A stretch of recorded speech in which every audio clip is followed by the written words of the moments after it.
السلام علیکم ورحمۃ اللہ وبرکاتہ۔ عزیز طلباء و طالبات، اس اردو آن لائن تدریس میں آپ تمام کو خیر مقدم ہے۔ امید ہے آپ لوگ خیر و عافیت سے ہوگے۔ آج آپ کی درسی کتاب کا سبق نمبر 17 جس کا عنوان ہے گواہ، اس کا حصہ اول کا مطالعہ ہم آج کرنے جا رہے ہیں۔ تو آئیے سب سے پہلے مصنف کا تعارف دیکھ لیتے ہیں کہ اس سبق کے مصنف کا نام رشید احمد صدیقی ہے۔ رشید احمد صدیقی کی پیدائش عیسوی سن 1892 میں ہوئی اور آپ کی وفات عیسوی سن 1977 میں ہوئی۔ رشید احمد صدیقی کے خاکوں کے مجموعے ہیں گنجائے گرا مایہ، ہم نفسان رفتہ، اور ان کی مشہور تصنیفات ہے خندہ، مضامین رشید اور جدید غزل۔ یہ مصنف کا تعارف تھا۔ آئیے ہم سبق کا مطالعہ شروع کرتے ہیں۔ گواہ قرب قیامت کی دلیل ہے، عدالت سے قیامت تک جس سے مفر نہیں وہ گواہ ہے۔ عدالت مختصر نمونہ قیامت ہے اور قیامت وسیع پیمانے پر نمونہ عدالت۔ فرق یہ ہے کہ عدالت کے گواہ انسان ہوتے ہیں اور قیامت کے گواہ فرشتے جو ہمارے اعمال لکھتے ہیں اور خدا کی عبادت کرتے ہیں۔ تو مصنف کہہ رہے ہیں کہ گواہ جو ہے وہ قیامت کے قریب کی دلیل ہے، کیونکہ عدالت سے قیامت تک جس سے مفر نہیں وہ گواہ ہے، یعنی جس سے بھاگنے کی جگہ نہیں۔ عدالت سے قیامت تک جس میں بھاگنے کی جگہ نہیں وہ سب گواہ ہے۔ یعنی ہم زندگی میں دنیا میں جو زندگی گزار رہے ہیں تو ہمارے ایک ایک اعمال کو فرشتے لکھتے ہیں، وہ ہمارے گواہ ہیں۔ وہ قیامت کے دن اللہ کے سامنے ہماری ایک ایک بات کو پیش کریں گے، اس کے گواہ ہوں گے۔ عدالت جو ہے وہ مختصر نمونہ قیامت ہے۔ دنیا کی جو عدالت ہے وہ مختصر ایک قیامت کا نمونہ ہے۔ جس طرح دنیا میں عدالت بیٹھتی ہے اسی طرح قیامت کے دن بھی میدان محشر میں ایک عدالت ہوگی قیامت کے بعد، اور جو قیامت ہے وہ وسیع پیمانے پر نمونہ عدالت ہے، اور جو قیامت ہونے والی ہے وہ بہت بڑے پیمانے پر ایک عدالت کا نمونہ ہے۔ فرق یہ ہے کہ عدالت کے گواہ انسان ہوتے ہیں، جو دنیاوی عدالت ہے اس کے گواہ انسان ہوتے ہیں، اور قیامت میں جو عدالت ہوگی اس کے گواہ فرشتے ہیں جو ہمارے اعمال لکھتے ہیں اور خدا کی عبادت کرتے ہیں، ہے نا۔ دو فرشتے ہمیشہ ہمارے ساتھ رہتے ہیں، ایک سیدھی ہاتھ طرف ایک فرشتہ ہے، ایک دائیں ہاتھ طرف ہے نا۔ اگر ہم اچھے اعمال کرتے ہیں تو سیدھے ہاتھ کا فرشتہ اس کو نوٹ کرتا ہے، اور ہم اگر کوئی گناہ برے اعمال کرتے ہیں تو ہمارے دائیں ہاتھ کا فرشتہ جو ہے، لیفٹ ہینڈ کا فرشتہ، اس کو نوٹ کرتا ہے، اور یہ قیامت کے دن ہمارے گواہ بن کے آئیں گے اور ہماری ایک ایک چیز کو پیش کریں گے، اس کی گواہی دیں گے۔ عدالت کو قیامت اور قیامت کو عدالت کی جو حیثیت حاصل ہے وہ گواہ کے دم سے ہے، جیسا کہ کہا جاتا ہے آٹھ کو عورت سے ہے۔ گواہ عینی ہو یا سماعی، روایتی ہو یا پیشے ور، ہر حال میں گواہ ہے۔ اس لیے ہر حال میں خطرناک گواہ، جھوٹا یا سچا، عدالت کے لیے اس کا وجود اتنا ہی ضروری ہے جتنا برطانوی اقتدار کے لیے ہندوستان کی دولت اور ہندوستانیوں کی عبادت۔ یعنی عدالت کو قیامت اور قیامت کو عدالت کی جو حیثیت حاصل ہے وہ صرف گواہ کے دم سے ہی، یعنی کوئی بھی عدالت میں اگر کوئی فیصلہ جج سناتا ہے تو اس کے لیے گواہ کا ہونا بہت ضروری ہے۔ عدالت میں سب سے خاص جو اہمیت ہوتی ہے وہ گواہ کی ہوتی ہے۔ جیسے کہ کوئی آرٹ، اگر کوئی آرٹ ہے اس کو عورت سے تشبیہ دی جاتی ہے، یعنی اگر کوئی خوبصورت چیز ہم دیکھتے ہیں تو اس کو عورت سے تشبیہ دیتے ہیں، اس کے آرٹ کو، ہے نا، بنانے والا۔ گواہ عینی ہو یا سماعی، روایتی ہو یا پیشے ور، ہر حال میں گواہ ہے۔ یعنی کوئی گواہ عینی گواہ یعنی جس نے اپنی آنکھوں سے دیکھا ہو کوئی چیز اور اس کا گواہ بنا ہو، یا کسی نے اپنے کانوں سے سنا ہو، اور پھر سماعی یعنی سنا ہوا، کس نے اپنے کانوں سے سنا ہو اور پھر اس کو گواہ بنا ہو۔ روایتی ہو یا پیشے ور ہو، روایتی ہو یا پیشے ور ہو، جیسے کہ بھائی جس کا کام ہی گواہی دینے کا ہو، پیشہ ور گواہ ہو، وہ سب ہر حال میں گواہی ہے۔ اس لیے ہر حال میں خطرناک گواہ جو ہے وہ جھوٹا ہو یا سچا، عدالت کے لیے اس کا وجود اس کا ہونا اتنا ہی ضروری ہے جتنا برطانوی اقتدار یعنی انگریزوں کے لیے ہندوستان کی دولت اور ہندوستانیوں کی عبادت ضروری تھی۔ غالب نے انسان کو محشر خیال قرار دیا ہے۔ ممکن ہے اس کے اسباب میں وہ گواہ بھی ہو جن کے بیان پر غالب کو اپنے عہد شاعری کا کچھ زمانہ جیل خانہ میں گزارنا پڑا تھا۔ گواہ کے تصور کے ساتھ ہمارے ذہن سے کتنے حالات و حوادث گزر جاتے ہیں۔ گاؤں، تھانہ، بے آبروئی، کچہری، جیل خانہ، جن کے مجموعے کا نام باغیوں نے ہندوستان اور وفا شعاروں نے حکومت رکھا ہے۔ یا مرزا غالب کی بات پیش کی گئی۔ مرزا غالب جو ہے وہ انسان کو محشر خیال قرار دیتے ہیں، یعنی انسان جو ہے وہ محشر برپا ہونے کے وقت جو خیال ان کے ذہن میں آتا ہے وہ انسان کو قرار دیتے ہیں کہ وہ اس لیے ممکن ہے کہ اس کے اسباب میں جو گواہ ہو جن کے بیان پر، یعنی جس گواہ کے بیان پر غالب کو اپنے عہد میں شاعری کا کچھ زمانہ جیل خانے میں گزارنا پڑا تھا۔ غالب بھی جیل جا چکے اور کچھ وقت تک وہ جیل میں ہی تھے، تو ہو سکتا ہے ان کو وہ گواہ کی وجہ سے وہ انسان کو محشر خیال قرار دیتے ہیں۔ گواہ کے تصور کے ساتھ ہمارے ذہن سے کتنے حالات و حوادث گزر جاتے ہیں۔ حوادث جو حادثے کی جمع ہے نا، تو گواہ کے جو تصور ہم جیسے سوچتے ہیں گواہ کے متعلق، تو ہمارے ذہن میں کتنے حالات اور کتنے حادثے گزر جاتے ہیں۔ گاؤں، پھر تھانہ، جیل، پولیس اسٹیشن، پھر بے آبروئی، کچہری، کورٹ کچہری، جیل خانہ، جن کے مجموعے کا نام باغیوں نے ہندوستان اور وفا شعاروں نے حکومت رکھ دیا ہے۔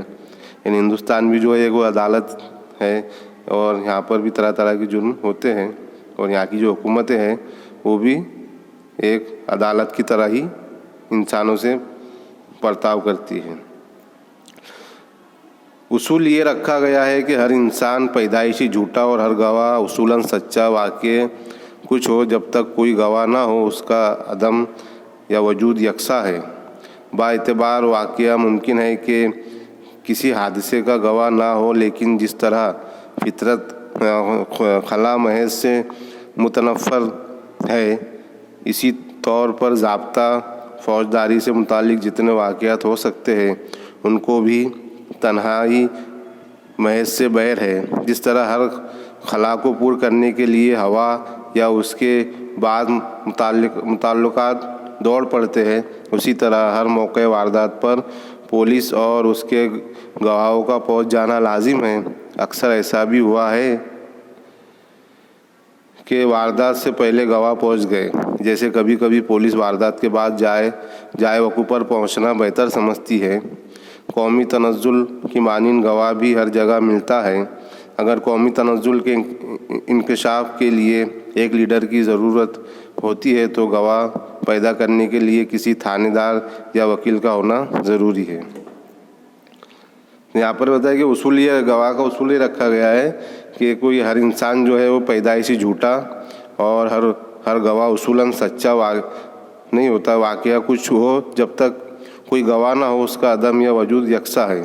یعنی کوئی بھی چیز بنتی ہے، کوئی بھی بناؤ اگر بنتا ہے تو جب تک گواہ کا عدم یا اس کا وجود یکساں نہ ہو تو اس کو جھوٹا یا سچا قرار نہیں دیا جاتا۔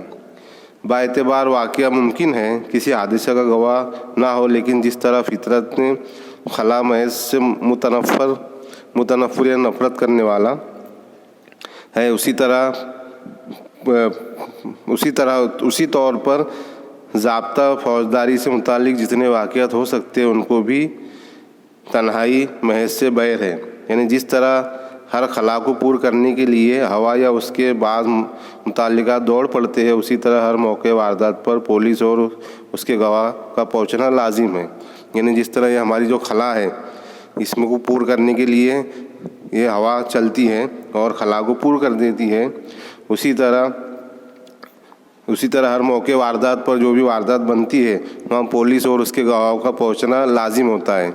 اور اکثر ایسا بھی ہوا ہے کہ واردات سے پہلے گواہ پہنچ گئے ہیں، کیونکہ جیسے کبھی کبھی پولیس جو ہوتی ہے وہ واردات کے بعد وہ جو حادثہ بنتا ہے وہاں پہنچنا بہتر سمجھتی ہے کہ پولیس خود دیر سے پہنچتی ہے کیونکہ وہ جانتی ہے کہ ہم پہلے پہنچ جائیں گے تو پھر ہم ہی گواہ ہو جائیں گے، تو اس کے پہلے اس لیے وہ کوئی واردات بنتی ہے تو پولیس جان بوجھ کر وہاں پر دیری سے پہنچتی ہے تاکہ اس سے پہلے کوئی گواہ وہاں پہنچ جائے۔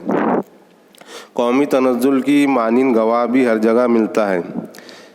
قومی تنزل کے معنی ہوتے ہیں زوال، جس طرح قوم کا زوال، قوم کی جو بربادی کی مانند گواہ بھی ہر جگہ مل جاتا ہے۔ جس طرح ہر قوم کا زوال ہوتا ہے اس طرح گواہ بھی ہر جگہ مل جاتا ہے۔ اگر قومی تنزل کے انکشاف کے لیے ایک لیڈر کی ضرورت ہوتی ہے تو گواہ پیدا کرنے کے لیے کسی تھانے دار یا وکیل کا ہونا ضروری ہے۔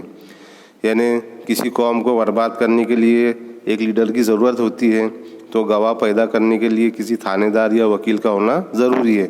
کوئی تھانے دار رہا اور وکیل رہا تو وہ فرضی گواہ ترنت ہی وہ لوگ پیش کر دیتے ہیں، بنا دیتے ہیں۔ بعض مولوی وعظ کہنے سے پہلے کلوا و شربوا کی خوش آئند توقعات کو پیش نظر رکھتے ہیں۔ اسی طرح ایک تھانے دار یا وکیل کسی واقعے حادثے کی تفتیش شروع کرنے سے پہلے گواہ کے ملنے یا نہ ملنے کے امکان پر غور کرتا ہے، اور ان کے لیے گواہ پیدا کر لینا اکثر اتنا ہی آسان ہوتا ہے جتنا بعض کے لیے اولاد پیدا کرنا۔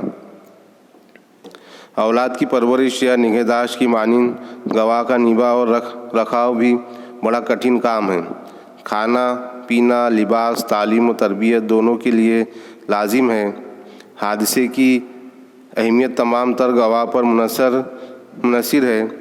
ایک گواہ قتل عمدہ کو حفاظت خود اختیاری میں اسی آسانی سے تبدیل کر سکتا ہے جس طرح کوئی تنقید نگار بے حیائی کو آرٹ میں۔ ضرورت اس کی ہے کہ مدعی ذی حیثیت ہو اور حاکم عدالت خطابات کا متمنی اور نوروز یا ملک معظم کی سالگرہ کا منتظر ہو۔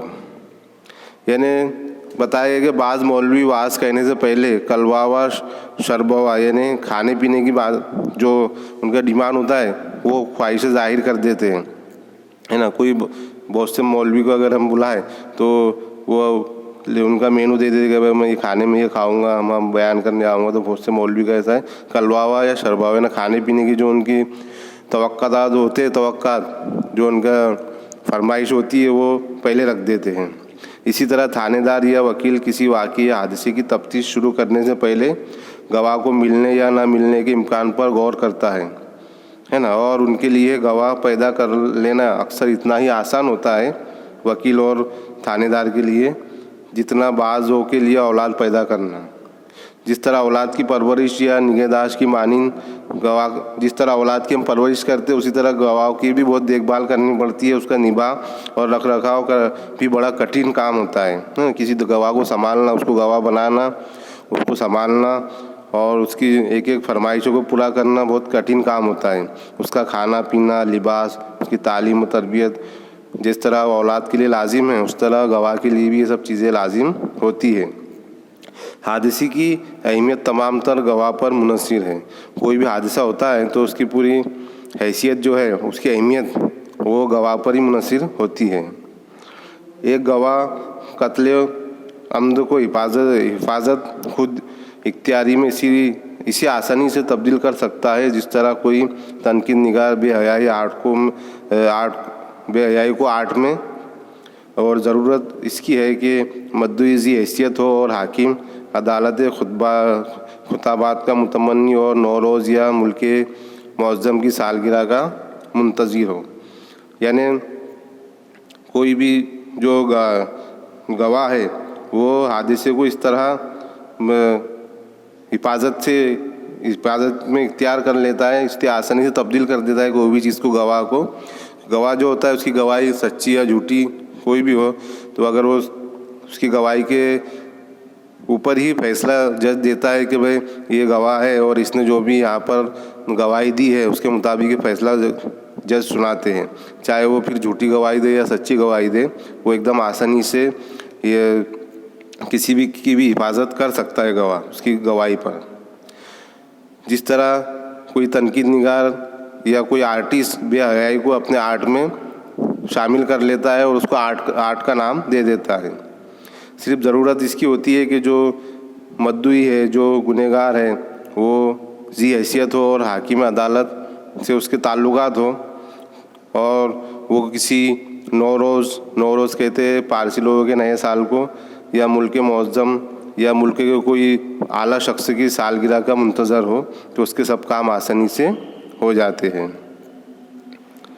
تو عزیز طلبہ طالبات، یہاں حصہ اول مکمل ہوتا ہے۔ انشاءاللہ اگلی ویڈیو میں حصہ دوم کے ساتھ حاضر ہوں گے۔ اللہ حافظ۔